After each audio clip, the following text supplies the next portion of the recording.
Welcome to the Fast Leader Podcast, where we explore convenient yet effective shortcuts that will help you get ahead and move forward faster by becoming a better leader.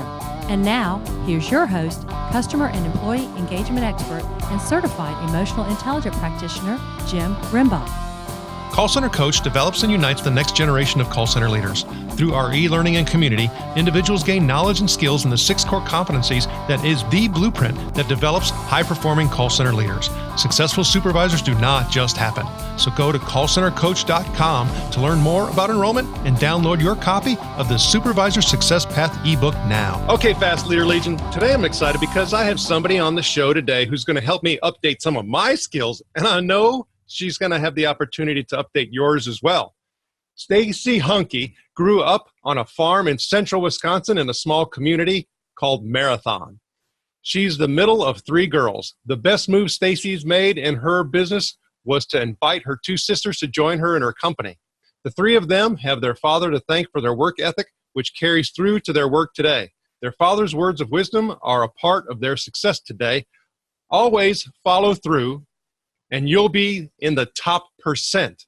Be kind to everyone because you will always need help someday. And then be consistent. Stacey worked in the corporate world as a trainer on numerous topics: leadership, customer service, and time management. Companies included Target, Bosch, and a not-for-profit where she hired speakers and was the MC at their conferences. She started to hang on to these speakers' shirt tails and asking them to mentor her. She learned from the best. Stacey's known for the impact she has on her clients personally and professionally. Most importantly, she wants to have a positive impact on her nieces, to be a role model for them to be confident, knowing that they can be anything or anyone they dream to be. Stacey's business passion is to teach others how to communicate with influence Monday to Monday. As a keynote speaker and mentor to C-suite executives, she helps individuals see through the eyes and ears of their audiences. The result is career-changing insights. She's the author of Influence Redefined, Be the Leader You Were Meant to Be, Monday to Monday. She previously wrote the #1 bestseller, Yes, You Can, Everything You Need from A to Z to Influence Others to Take Action. She has appeared in the New York Times and Smart Money and has emceed TEDx and has appeared on the Lifetime Network and WGN Chicago. She lives in downtown Chicago with her husband, where she works hard and plays hard. When she's not traveling, living in airports, she teaches fitness classes. Stacey Hanke, are you ready to help us get over the hump? I am. I'm ready. Thanks for that introduction. Well, and I'm glad you're here because you and I have just had some great discussion prior to this interview. And I've shared a little bit about you with my Legion, but can you tell us what your current passion is so that we can get to know you even better?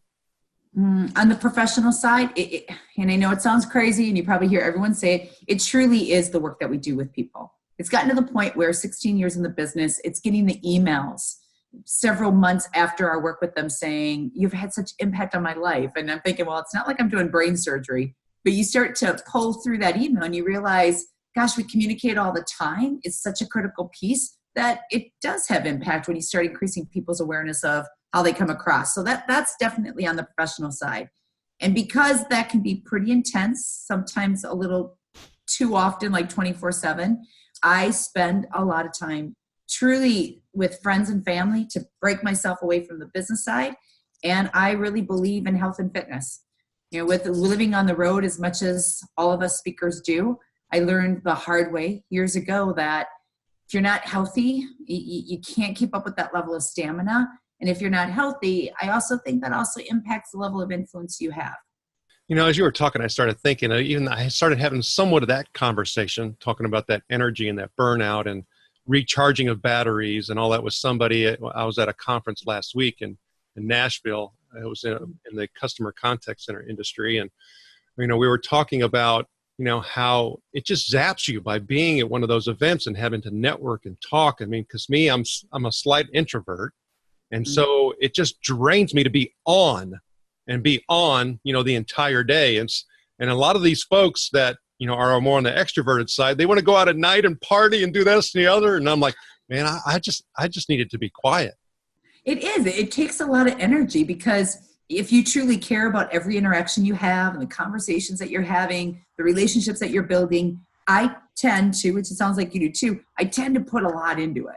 And at some point, I just have to totally recharge. My recharge is a lot of times at the gym or that quiet time back in the hotel room, back on the airplane. I'm the one that sits in the plane seat and just puts the earbuds in to take a moment. But there's so much work around that too. And I talk about this with the mentees, with our executives that we mentor, that why in the corporate world do we run 24/7 every day of the week sometimes, or at least 5 times a week, yet any athlete knows that the football season is the football season, the tennis seasons, because they cannot perform at their best at that high level. And that's a big part of influence, is really identifying when do you need that break and when do you need to go all in.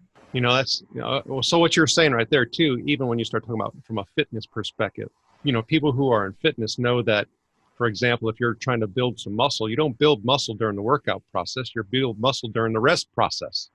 It's so true. I think you build focus from a professional level during the silent times. I know for myself, when I'm responding to emails like everyone else does in a day and having lots of calls and podcast interviews, I don't have that pocket of time. So my pocket of time is me making the commitment. I block my calendar off a certain point in a day. And even if it's 30 minutes, usually it's an hour, I'll block a good hour off, because I know that I can't be my best to responding to the emails, to keep up with the calls, if it's constant back to back, without that moment of just focusing through, okay, well, how did that conversation go? What went well? What didn't go well? And how can I prepare for the next interaction? And to me, I think what we're talking about here really goes into, something that you addressed in chapter 1 of the book. You talk about, is your influence outdated? And because even when we start talking about, professional life, and you talk about the whole 24/7 thing, well, personal life that way too. It's just nonstop all day long until you crash. And so even if you think about your influence, and I'm not thinking about my influence because I'm going all the time, and I think I'm actually being influential, I'm actually not. But so when you start thinking about, could my influence be outdated? What do you really mean? Yeah, exactly that. I think where it's outdated, it's an old definition of influence. For example, how many times have you been, maybe it's in a corporate meeting, a client event, you're having this conversation. The person who's leading the conversation is so caught up in their own dialogue. Half the group is down in their smartphones or their side conversations going on. And the person leading the conversation, their subconscious says to them, well, just keep talking, torture them even more, and eventually you'll figure out what to say. Influence is not you turn it on and you turn it off. That's not what I'm talking about here. So influence really is this concept of no matter who interacts with you, whether it's like what we're doing today, hallway conversations in your personal life, your professional life, they always get you. They never have to guess who's going to show up. In order for that to happen, though, the body language and the messaging, they need to be consistent. You can't be saying one thing, your body language is totally disconnecting, disengaging, and expect people to think you're influential. With that level of definition, Jim, that's heavy. That's going to take discipline. It's going to take work. Here's the good news. If you consciously thought about your verbal and your nonverbal during every conversation, you're constantly practicing. And I think that's the piece people don't get, where, for example, if I'm working with a sales group, sales professionals, they've been taught right before the sales pitch, turn it on and practice right before the meeting. Well, that's probably the worst thing you can do, because it's going to be a cluster. You're going to mess up because now suddenly you're going to think about connecting and engaging, and you don't typically do that. But it's like the mind of the athlete. However, the athlete prepares, practices Monday to Thursday is how they'll perform on Saturday. And I'm trying to get my clients to think more in those terms of, don't wait for the big gig and turn this on. There's nothing authentic about it. I think you start jeopardizing your trust when you do that. It's more about, think about how people experience you every day. Here's the good news though, Jim. We get to choose every day what that looks like based on how we show up, how we stay showed up, and what we leave behind. And for me, when you were talking, you mentioned sales, you mentioned executives, but we're talking about really everything. We're talking about colleague, connection and relationship. We're talking about a mentor-mentee relationship. We're talking about that personal relationship, whether it's, at home. Even yesterday, my 10-year-old son, he behaved in a certain way that was just quite rude. I said, would you do that to your friend's parents? And I said, because let me tell you what, if you are, you'll never go there again. Yeah. But why would you treat me differently? And he goes, well, I don't know. I said, that's right. You shouldn't. I said, because you never know with that behavior if you're going to take it out of the house and take it into somebody else's house, and which would not be okay. It's so true. And there's been a couple of situations last year where one of my clients who I've known for a while, and I truly respect them and I admire them, well, I get them out of the corporate environment. Perhaps we go to dinner, to lunch, and I watch, Jim, how they interact with the service staff. And I look at them and I'm thinking, all right, you totally have changed my perception of you. And maybe it's a mindset for your listeners today to think about that there's always a camera on. People are always watching you. They're always seeing you. And whether it's your parent, I mean, I'm not a parent myself. We talked about this before the show, Jim, but my sisters have little ones. And the big joke was always, anytime their girls had problems at school, just look at the parents. And usually it was the parent that caused the behavior because the child followed it. Or whether you're a husband, a wife, a partner, a leader, a coworker, interacting with internal or external customers, you get to decide how you want to show up. And I'm not talking just about your messaging. It's a much bigger picture than that. Why this is also, so I'm kind of layering this and going deep, why everything I just talked about is even more important. We're living in a new world of work called noise. And there is 24/7, we are living noise, the dialogue in our head, or the many conversations that we receive via email, text, social media. It makes it that much more difficult to make sure that not only are we heard, it's more than that. It's making sure people remember you, they understand your message in order for them to act on your recommendation.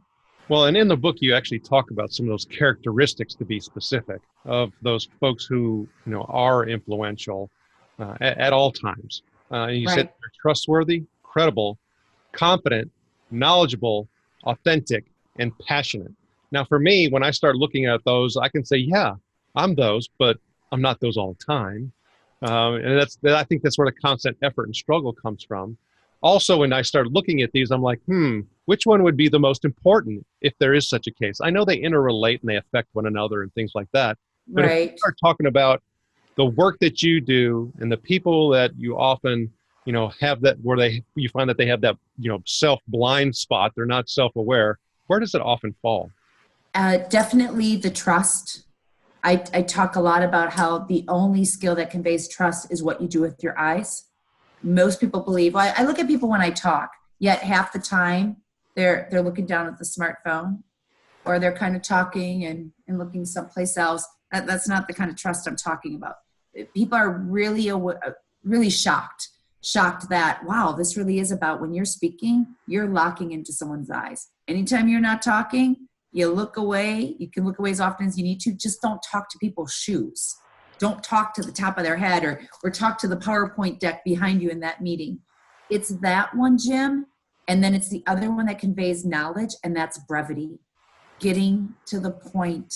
We love to talk. And we don't realize that a lot of times our sentence structure is no longer a sentence. We speak in paragraphs because we're constantly filling the gap rather than allowing and trusting our competence that sometimes silence is the right answer. It's interesting you say that. So I have a couple coaching clients and I help with, marketing and social selling and things like that. And we do, help them prepare for webinars and all of that. And to me, when you start talking about someone who has technical skill and competence that's quite deep, a lot of times they want to convey all that, right up front. And I always have to reel them back and say one thing. We need them to focus on one thing.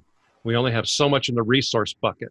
So therefore, if we're we're taking so many resources out to try to get them to pay attention, they're not hearing your message at all, and they're not going to do anything. They're going to zone out. They're going to check out. So when you start looking at, focusing in on one thing, I mean, how do you actually go about doing that per the audience? I think it definitely comes back to that trust, because if people like you, they'll listen to you. There's no influence though attached to it. When people start trusting and respecting you, that's when they start buying into your ideas. And that's influence, getting them to act. That's the first place I always start with someone, is make sure that when you're speaking, I use the tagline, Jim, no eyes, no talk. Only speak when you see eyes. And even as a parent, you probably can relate when your kids were a little younger. And if you're wondering they're telling you the truth or not, you may have said to them, look me in the eyes and tell me you didn't do it. I mean, my dad would do it all the time. I couldn't lie to my dad. It's the same concept, but I wonder if our phones, that they're becoming, forcing face-to-face communication to be a lost art. Because we feel like the world's going to end if I don't respond to that text that just came in, or I don't quick like that Facebook post. And I'm not saying this is a bad thing. It's amazing that we have so many ways that now we can connect and build relationships, but this isn't the one builder. And it's really making sure that when you're talking to someone, they really believe that you are invested in that interaction, because they can be anywhere else. They don't have to listen to you if they don't want to. Make it so purposeful, so impactful that they don't want to do anything but pay attention to what you're saying. You even mentioned that in the book, talking about making sure that you're using the proper channel in order to convey your message. It's get up and walk down the hall. Heck, it's get up and walk down the block if you need to. Yes. To have that face-to-face communication connection instead of sending the email or doing something different. Proximity is very powerful. And like you said, it's just too easy to shoot something off. And it has a negative draining effect. So it goes back to that, almost that resource bucket thing. You're gaining credibility by the context that you make and how you make them and what you're conveying within those contexts. I always tell my audiences, because that this whole email concept, right, that you should just hang up the email and at times pick up the phone. Just try a conversation. And there'll be times I'll catch myself, Jim. I'm not perfect by any means. I think all this is a work in progress, which makes it tough. I'll be responding to a client's email and I'll be midway through and I'm thinking, okay, that no matter how I put this is not going to come across the way I want it to. Like I can't even get it to work. And I'll pick up the phone, I'll call. And at the times that they answer, I've had a couple of good ones today where I've caught people and they're shocked that I've called. And they'll thank me over and over for taking the time to call. And I'm thinking every time I get that phone interaction, or anytime like we're doing, I get to actually see you, it just takes that relationship to the next level. Again, that's important because you don't have a lot of time in the day. Unless you're an amazing email writer and you know something that I don't know, you're getting responses all the time, you're making sales all the time, definitely let me know what you're doing. I really do believe at some point you've got to be looking at people. You've got to create that relationship through some FaceTime. Yeah, I have seen, evidence over the past, many years, and it being more difficult to have some of those deep conversations is that really, if you could have that deeper connection and conversation, with just one or two people, those are the ones you want to really hold on to. You cherish more. You're going to get more done. I would rather have those 3 conversations than 300 superficial ones. Exactly. And to me, I'm sure you're busy too, Jim. I'm getting to the point, I don't have time. I don't have the time I used to have. And I think about, if I'm going to have a conversation, can't we just accomplish so much more in that conversation? I get more done when we can talk live than the email. The email is the back and forth. How many times have you been caught in that trap of the trail of email, and you look at where the first email started, you're thinking, I could have solved that in a minute, 2 minutes? So think in terms of that too. I think influence is someone who really values productivity and use of time, not only for themselves, but also for their listeners. How much your listeners would appreciate that you're always thinking ahead of, what can I do with this interaction to save you time, but still make sure it's valuable? That's a good point. I've started saying in certain instances where I don't want to waste your time and I don't want mine wasted either. Just so it's kind of like a mutual thing here. I like that. Yeah, I like that. I might steal that from you. Please do. Okay, so you also have a really powerful graphic that you've developed that you call the influence model, and it starts with a foundational component and builds up from there. It talks about the importance of accountability, feedback, and then also practicing these things. And so at the bottom, it's the foundation is that self-awareness piece. We talked about this a little bit. Consistency, you've mentioned that as well. Reputation, adaptability, impact, and then influence is really the pinnacle at the top, right? Mm-hmm. So we didn't talk a whole lot about, the reputation piece. What do you mean by reputation? Mm-hmm. What people are saying behind your back. I really think and just to give like a visual for our listener, this is a triangle model. So you've got feedback, practice, and accountability. And if you're not doing that constant, now I'm not saying feedback is good, nice job, that was great. That's not feedback. You can't do anything with that. But if you're not constantly asking for specific feedback, you're not constantly consciously practicing during your conversations during the day, thinking about how you're coming across, and then having someone help you hold you accountable, I think the reputation could be a misrepresentation of how you truly want to come across. So this idea of reputation is one that you're proud of Monday to Monday. It's one that you continue to build. Going back to what I said earlier, it also ties to, exactly what people are saying. And you're creating this reputation that however they interact with you, Jim, whether it's they catch you at dinner one night at a restaurant or they catch you on a podcast, Jim is Jim. I mean, I know we adapt because adaptability is the next piece on the model, the next element. Of course, it's all about adapting based on who you're speaking to and the type of medium you're using. But the idea of the reputation is if you want people to trust you, is that consistent? Or do people sometimes guess based on if you had a chance to prepare or if they see you in your personal life, that there's a conflict there? When that starts happening, people start guessing. So, I mean, I can only imagine talking about, your upbringing, being in central Wisconsin, your grandparents, we talked about that, still being on the farm and working the farm, which today, I think you said it was -3 degrees up there, and your grandpa's still out there working the farm. But you've had a lot of inspiration in your life. I can only imagine, too, working with your two sisters and how that can be somewhat inspirational as well. But we use quotes in the show to help inspire us and point us in the right direction. Is there a quote or two that you can share that you like? Nothing from my family. But there is one. Let's see. There's two. Can I give you two? Please.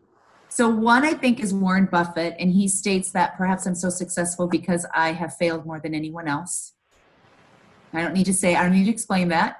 There's another one from John C. Maxwell that states, discipline is doing what you really don't want to do so that you can do what you really want to do.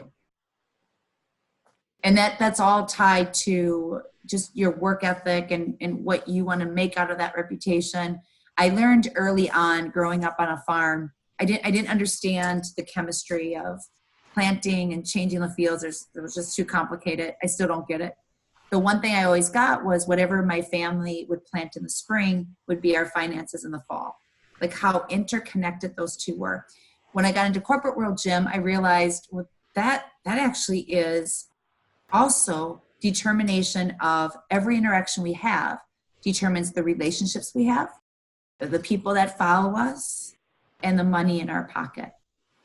And I've really taken that whole piece of every interaction that I have every day, it's going to come back.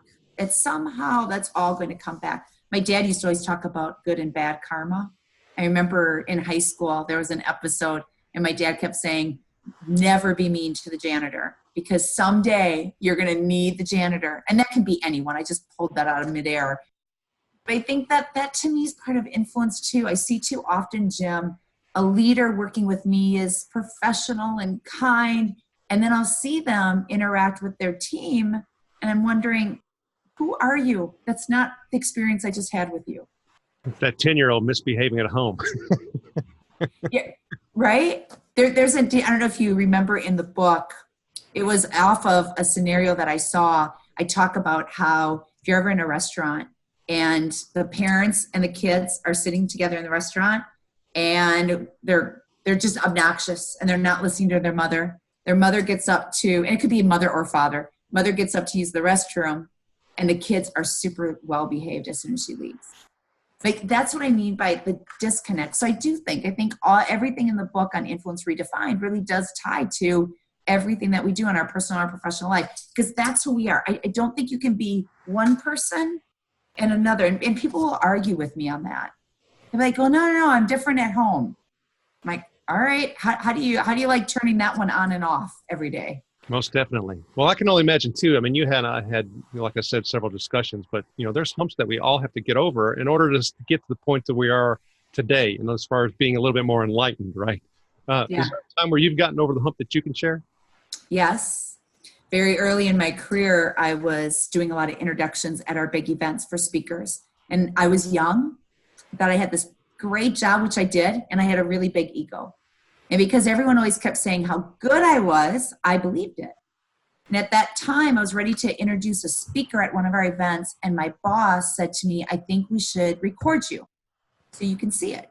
And we kind of went back and forth in this banter. My job pretty much came down to it, that it was time for me to get feedback, so I agreed. And after I did the introduction, we go into this conference room to watch the playback. We're very early in the playback, me and my boss. He looks at me and he says, would you want to sit through that?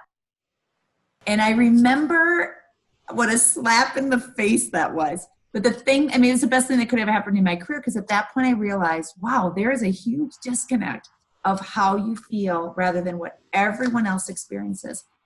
And from many, many years, I've got a speech coach, I've got a business coach that I work with on a monthly basis, and they're constantly pulling me down. As long as they always bill me up, I'm okay with it. I'll keep paying them their monthly fee. But it's important to know that you've got to witness the bad. You've got to witness the good to make sure that consistency is there to build that reputation you're proud of. Good for you for doing that. And I think one of the things that is really important that I'd also like to emphasize is that, every coach needs a coach.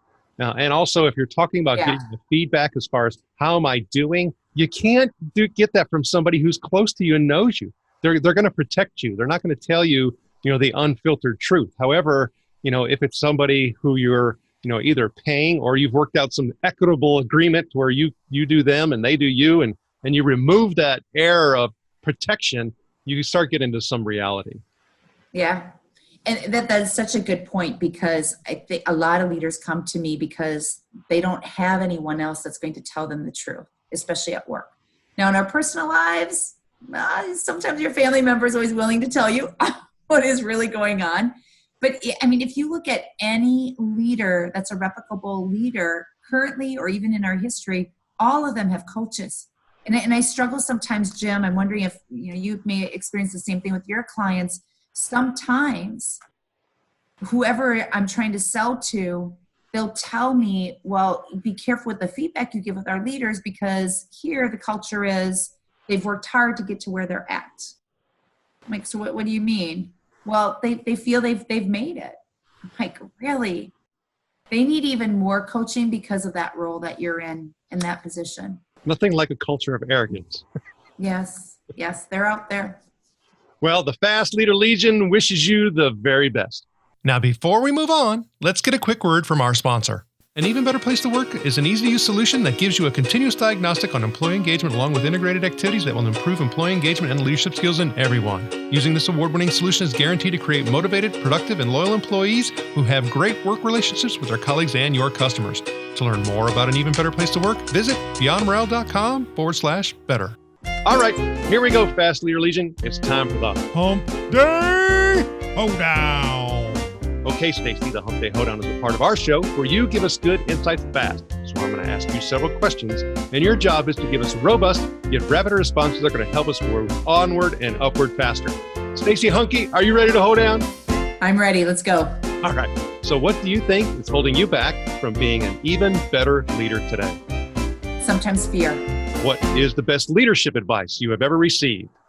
Videotape and audio tape on a regular basis. What is one of your secrets that you believe contributes to your success? Discipline and never giving up. What do you feel is one of your best tools that helps you lead in business or life? My family. And what would be one book that you'd recommend to our Legion? It could be from any genre. And of course, we're going to put a link to Influence Redefined on your show notes page as well. I was just going to ask you, besides my book, no, I don't know the exact title. Carmine Gallo, he's written several books around TED Talks. Highly, highly recommend those books. Okay, Fast Leader Legion, you can find links to that and other bonus information from today's show by going to fastleader.net/Stacey Hanke. Okay, Stacey, this is my last hump day hold on question.